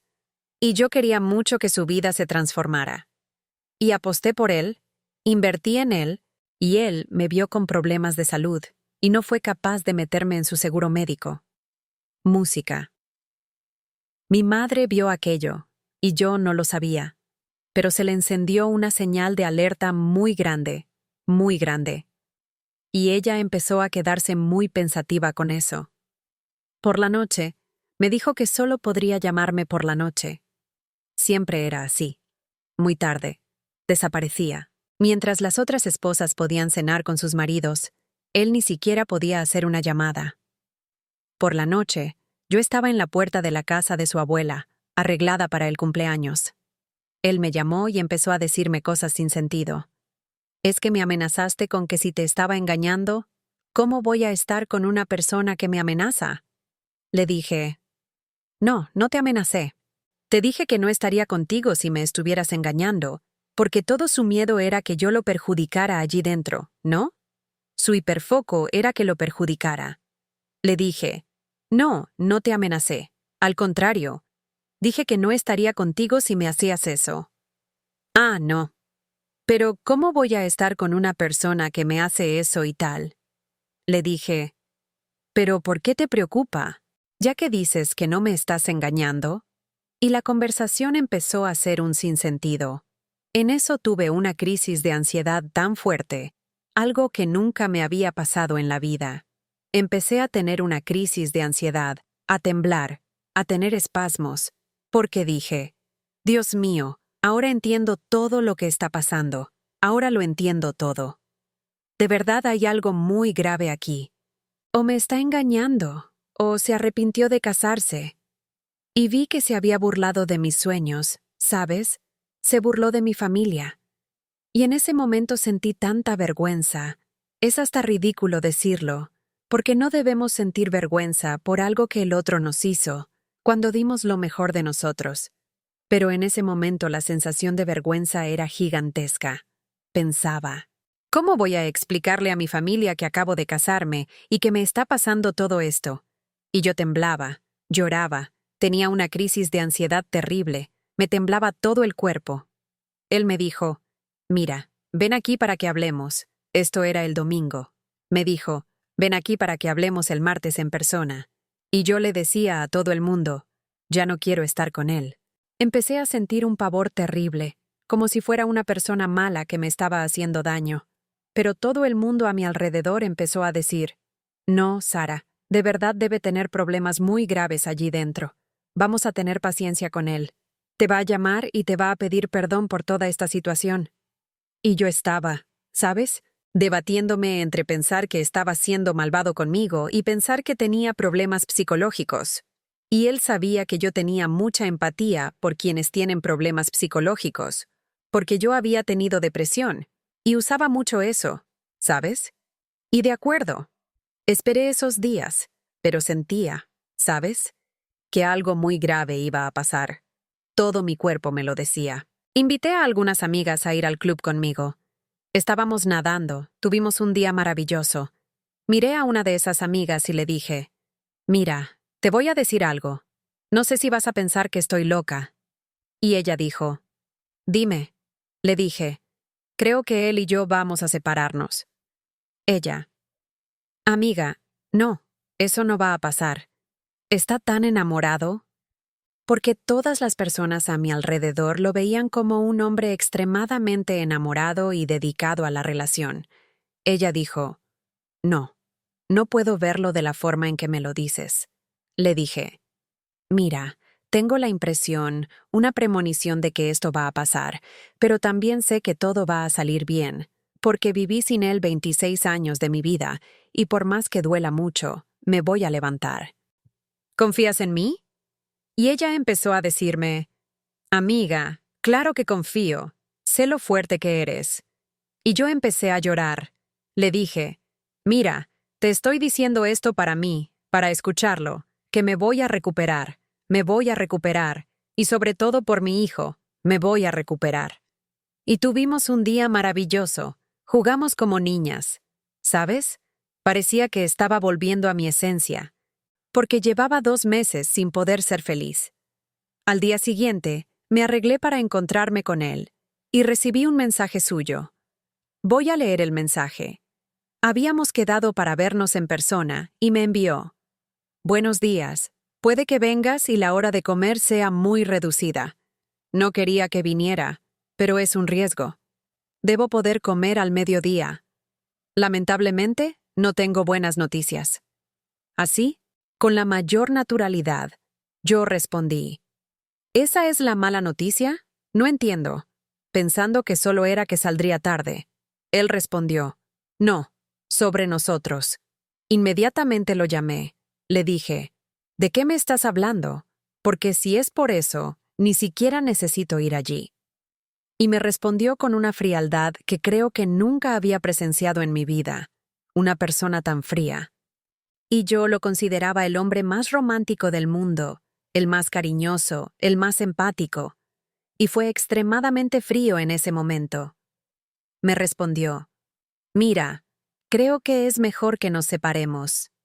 Yo: ¿Cómo que un matrimonio de 3 meses? Porque para entonces yo ya no quería estar con él, pero lo estaba soportando porque no me había casado para separarme. Yo pasaría por lo que fuera, creyendo que tenía problemas psicológicos, porque no lo iba a soltar. Esa no era la promesa que le había hecho a Dios. Entonces me respondió eso: Creo que es mejor que nos separemos. Como quien habla de que va a haber lasaña para comer en ese momento. Yo solo le respondí: Vale. Y colgué el teléfono. Me senté en el suelo del dormitorio. Estaba sola y lloraba. Lloraba tanto, tanto, tanto en ese momento. Y empecé a hablar con Dios. Dios, por favor, trae a mi memoria aquello que me trae esperanza. Trae a mi memoria aquello que me trae esperanza. Porque yo no me había casado para eso. Nunca imaginé en mi vida que la misma persona que entró en mi casa, que les juró a mis padres que cuidaría de mí y de mi hijo, que entró en la vida de mi hijo, que abominaba todo lo malo, la infidelidad, siempre me decía que cuando un hombre engaña a una mujer, su vida simplemente se acaba, se destruye, que eso es algo muy grave. Era la misma persona que me estaba haciendo pasar por eso. En ese momento, no sabía qué pensar, cómo actuar, qué hacer. No sabía ni cuál era el siguiente paso para mi vida, porque había renunciado a sueños, me había peleado con gente por su culpa, incluso el día de su cumpleaños ni su propia familia quiso ir. Y yo acababa de limpiar una casa durante 12 horas. Estaba dopada de medicinas por el dolor de espalda. Fui a comprar la tarta, a comprar salados, aperitivos, a hacerle una fiesta sorpresa. Así que la persona por la que me había entregado al máximo, cuando ni su propia familia se molestaba, era la misma que me estaba empujando al abismo. Empecé a sentirme mal. Todo me dolía. Todo mi cuerpo me dolía. En ese momento, tenía moratones por todo el cuerpo. Moratones por todo mi cuerpo. Mi estado psicológico estaba muy afectado. Lloraba mucho. Lloraba mucho. Y gracias a Dios, soy una persona que supo preservar mis amistades. En ese momento, llamé a una amiga y le dije: Mira, me pasó esto, ven aquí. Y esas amigas llegaron a mi casa con flores, con desayuno, con todo y más. Y yo estaba en el fondo del pozo. En ese momento, sé exactamente lo que es pasar por el valle de sombra de muerte. No podía salir. Parecía que me estaba ahogando. Y ellas me arreglaban el pelo.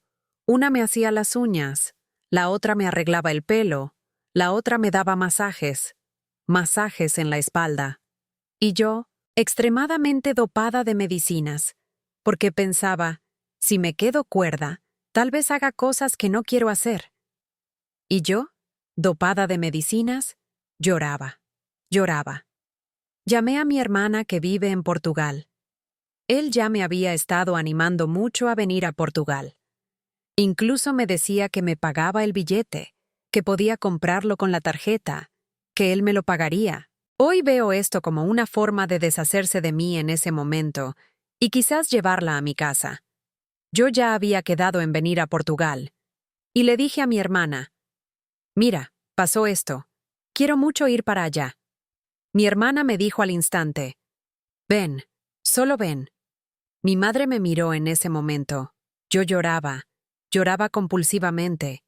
Ella me limpió las lágrimas, me miró y me dijo, hija mía, en mi familia solo hay mujeres fuertes. Vas a llorar todo lo que quieras. Llora, llora. Pero después vas a ese baño, te lavas la cara, te maquillas y te recuperas. Y eso fue un incentivo, ¿sabes? Para no dejar que aquello me hundiera. Hice exactamente eso. Lloré, lloré, lloré, lloré. Parecía que nunca iba a parar de llorar. Después fui, me duché, me cambié de ropa, me arreglé, me maquillé y me fui a bailar con mis amigas. Pusimos música y bailamos hasta la madrugada.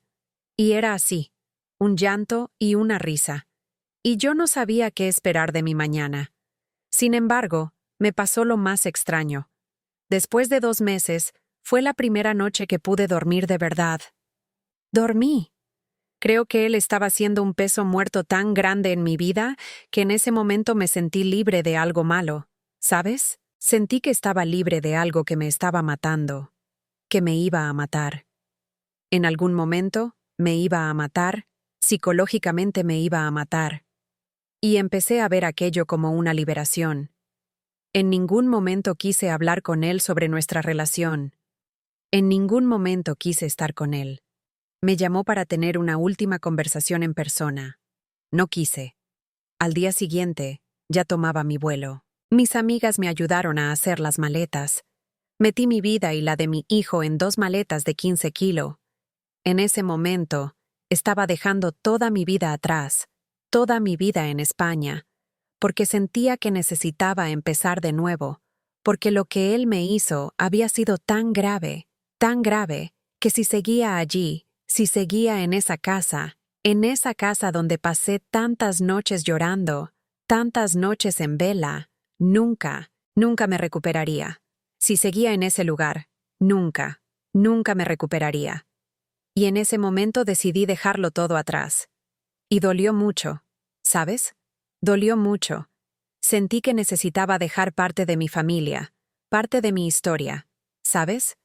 Los amigos de mi hijo, mis amigos, mi casa, que arreglé con tanto amor, con tanto cariño, con tanto cuidado, que había sido tan leal a alguien que al contrario, me odiaba, ¿sabes?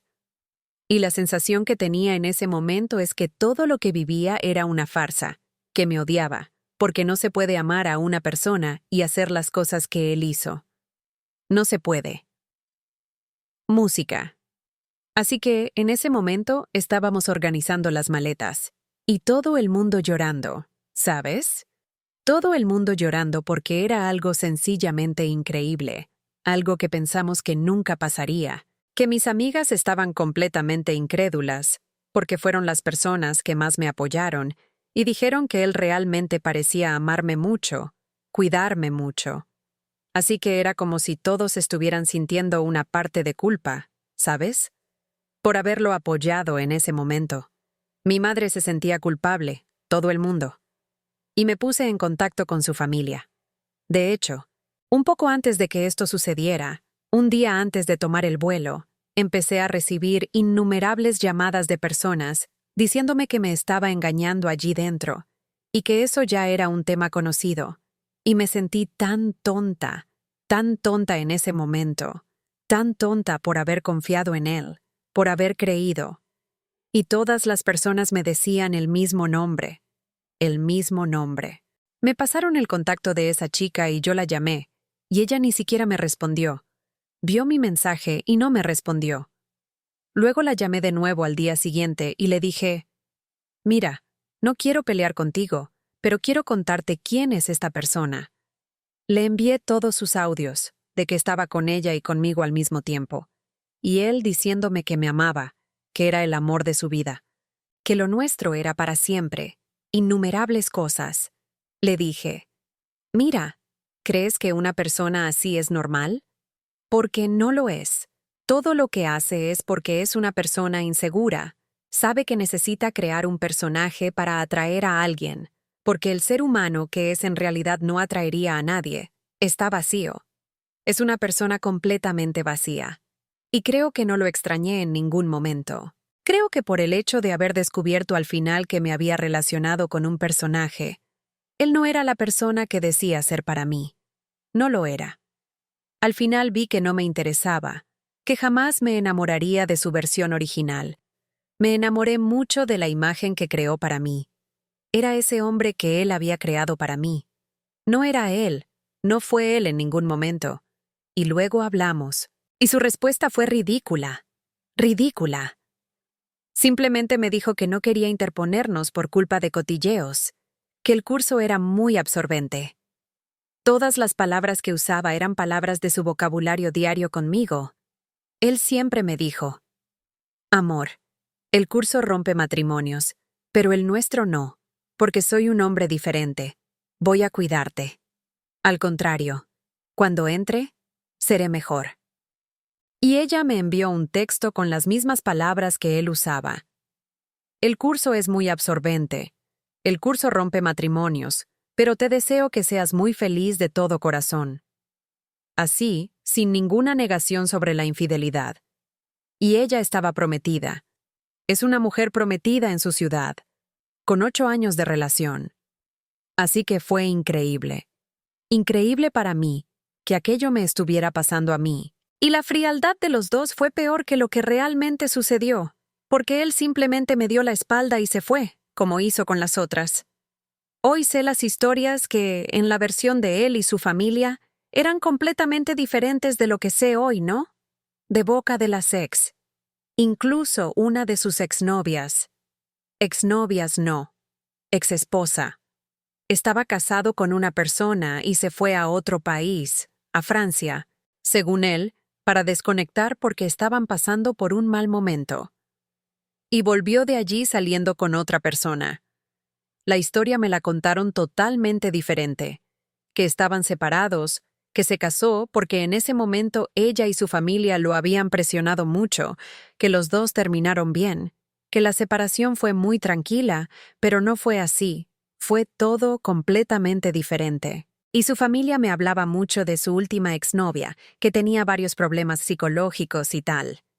Y hoy veo que todas las personas que se relacionan con él, todas salen con algún trastorno psicológico. Todas. Y esto desencadenó en mí crisis de ansiedad, que era lo mismo que tenía su otra ex. Crisis y crisis de ansiedad.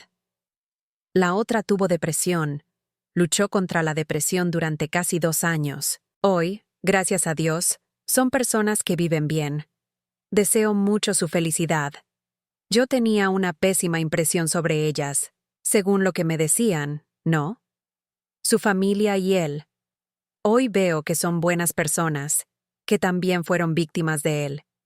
Y solo va a cambiar la víctima. Solo va a cambiar la víctima. Ese día, el día de mi viaje, le dije que sabía lo de la infidelidad.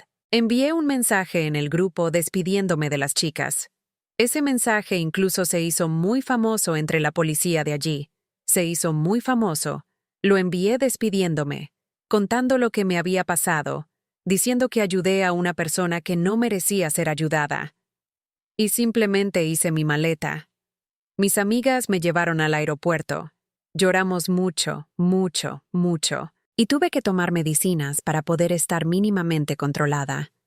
Entré en ese avión y estuve 10 horas con los ojos abiertos, mirando el tiempo, sin creer que aquello me estuviera pasando. No creía que tenía que dejar toda mi vida porque alguien había sido tan perverso conmigo. Y el problema de todo esto no es la maldad que hizo, es que yo lo consideraba la persona más maravillosa, más bondadosa, más íntegra de todas.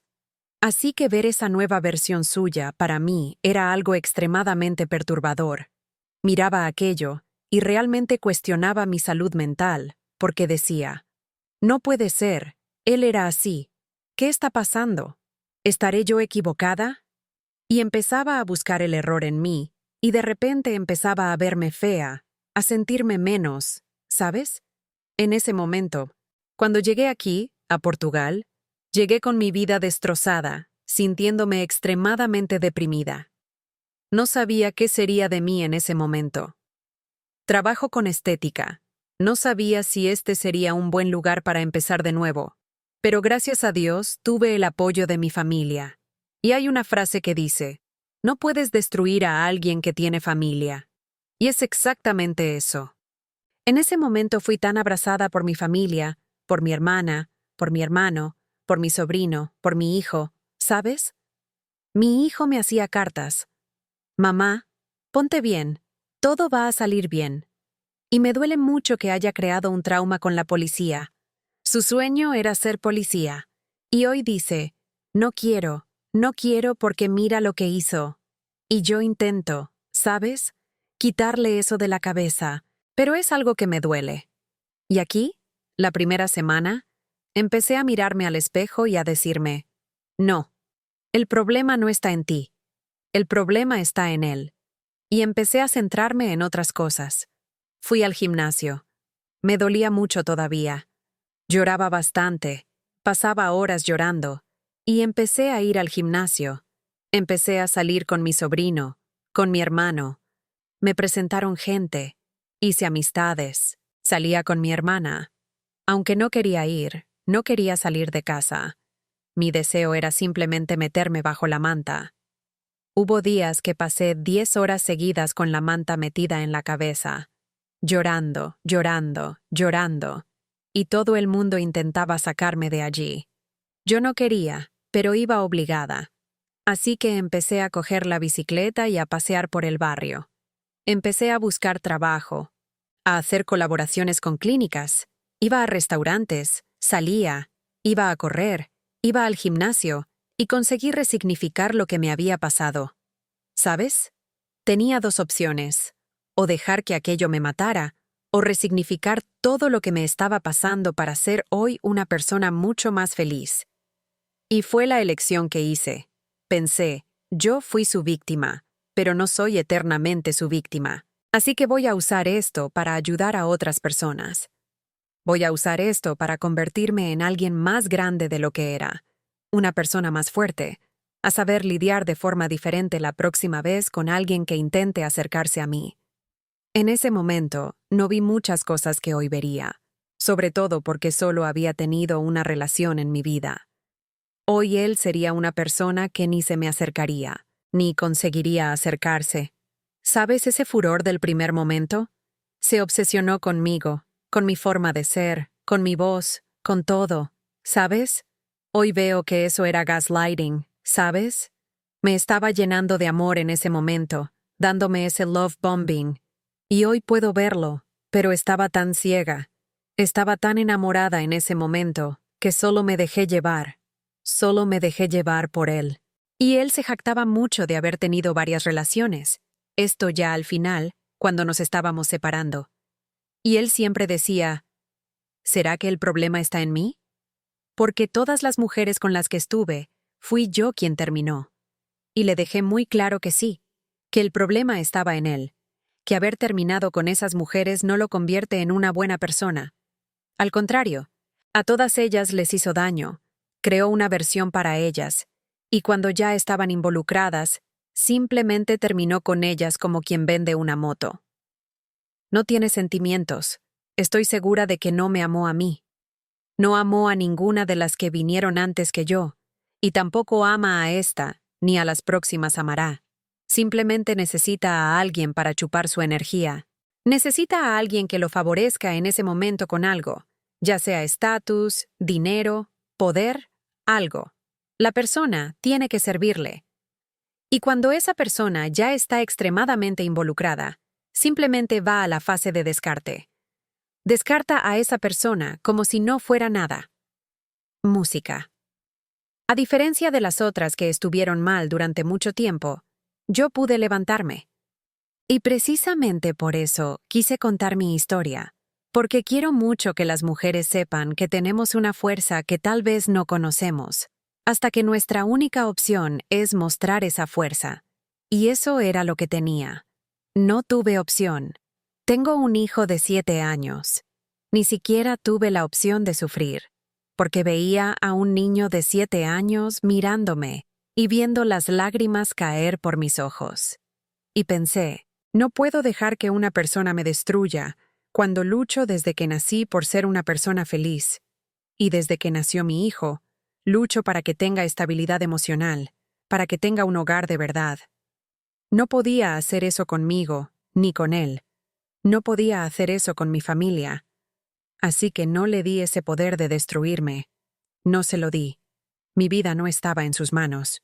Tan pronto como empecé a identificar ese patrón suyo de querer hacerme daño, querer dejarme en la lona, de repetir lo que hizo con las otras, me ocupé de llenar mi tiempo con otras cosas, de acercarme de nuevo a mis amigas, a mi familia, a mi trabajo, de centrarme en mi trabajo. Porque hasta entonces él siempre decía mucho que yo no necesitaba trabajar, que él me cuidaba, que él cuidaba de la casa. Incluso hay una parte muy importante. Me pidió que me quitara el DIU. Y me quité el DIU para quedarme embarazada, porque su sueño era tener otro hijo, porque consideraba a mi hijo como suyo. Así que me quité el DIU para quedarme embarazada. Pero como en ese momento vi mucha diferencia en él, empecé a tomar medicinas sin que él lo supiera, porque no me sentía segura para quedarme embarazada en ese momento. No me sentía. Así que hoy pienso en el gran escape, libramento que tuve. Imagina hoy embarazada, pasando por todo esto. Si no estando embarazada, ya fue extremadamente difícil, porque no es fácil. No es fácil. Lo superé, pero digo que tengo muchas cicatrices. Muchas cicatrices. Tengo dificultad, mucha dificultad para confiar en la gente. Hoy una persona me habla, y ya parece que me pasa una película por la cabeza. ¿Sabes? Esta persona puede hacerme esto, puede ser malvada conmigo, no puedo confiar en ella, no puedo entregarme al 100%. Me dejó con varios traumas, varias cicatrices, y hoy hago terapia. Estuve 2 meses medicada. Ahora, gracias a Dios, estoy libre de eso. Y él podría haberme hecho quitarme la vida. Eso le pasa a mucha gente, pero gracias a Dios no lo consiguió. No lo consiguió. Y recibo relatos a diario, en promedio. Recibo unos 15 relatos de mujeres que están pasando o han pasado por cosas muy parecidas a las mías. Y me agradecen por la valentía que tuve de exponer lo que me pasó. Porque con el tiempo empecé a darme cuenta de que esa vergüenza no es mía. Ese lugar de vergüenza no es mío, es de él. Hice lo que estaba a mi alcance por mi familia, por mi matrimonio, por él. Hice todo lo que pude. Si fue malvado, si mintió, si engañó, si fue desleal, eso es cosa suya. Así que también quería que las mujeres supieran que cuando alguien hace algo contra nosotras, esa vergüenza no es nuestra. Hoy veo, vale, fui tonta, no identifiqué varias cosas que hoy identificaría, y entiendo a quien piensa eso. Pero ese lugar de vergüenza no me pertenece. No me pertenece. Al contrario, mi autoestima no bajó después de que me pasara esto. Al contrario, hoy me veo como una mujer mucho más fuerte, que pasó por algo terrible y consiguió resignificar todo lo que pasó. Una mujer que se entregó, que puede ser un ejemplo para otras mujeres, que sí pueden levantarse después de una decepción grave como esta. Y así es como me veo hoy.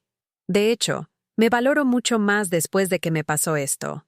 Mucho más, porque podría haber ido tras él, podría haber participado en esa última conversación, pero no quise.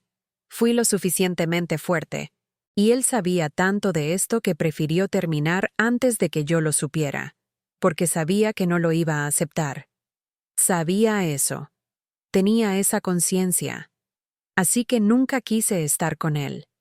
Nunca tuve una conversación con él sobre nuestra vida sentimental, a no ser sobre el divorcio. Y solo me siento una persona más fuerte hoy después de todo lo que pasé. Sí, tengo esas cicatrices, tengo esos traumas, pero no haría nada diferente de lo que hice. No habría sido una peor persona con él. No habría sido una persona malvada, incluso sabiendo que él lo fue conmigo, porque yo solo le di lo que tenía para dar, y él también. Solo me dio lo que tenía para dar. Y hoy veo que tiene muy poco. Así que todo lo que pude, lo hice. No me arrepiento de nada. Hoy puedo decir que las cosas sucedieron como debían suceder. Tengo una vida mucho más saludable. Veo que esa vida no era para mí. No era para mí. Encajo perfectamente hoy en el país en el que estoy, Portugal. Hice amistades increíbles aquí. Estoy al lado de mi familia. Puedo entrar y salir de cualquier lugar, porque la forma en que la gente me reconoce es exactamente como soy. La persona que se entrega, la persona que no tiene mancha. Y si me encuentran tonta, está bien. De verdad fui tonta en varios sentidos, solo que pensé que estaba ayudando a una persona que lo merecía. Desafortunadamente, no lo mereció. Y lo lamento mucho. Y la familia del narcisista generalmente es cómplice de su historia. Si hubiera sabido eso antes, tal vez no me habría engañado tanto. Caí en esa historia de su familia, de que él era la víctima, de que la familia es la víctima. Él también es una persona con varios traumas de infidelidad.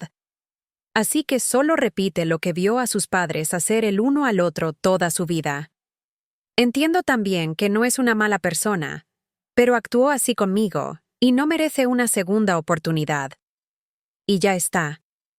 Sentí mucho dolor por lo que me pasó, pero sé también que fue muy necesario, y es una parte de mi historia de la que me enorgullezco de haber pasado y haber salido hoy como una persona más fuerte de lo que era antes, y también más resiliente. Y me gustaría mucho agradecer la oportunidad que estoy teniendo aquí y la visibilidad. Creo que esto es muy importante para las otras mujeres que están entrando en una relación, que se identifican con lo que yo pasé, y también para las mujeres que pasaron por esto y tal vez siguen sintiendo dolor hoy. Quería decirles que esto es momentáneo, que este dolor va a pasar. Y no eres tonta por haber creído en alguien, por haber invertido tiempo en esa persona, por haber invertido todo tu cuidado, tu amor. No eres tonta. Hiciste lo que estaba a tu alcance. Y las personas te corresponden de la forma en que pueden. Eso es todo. Música.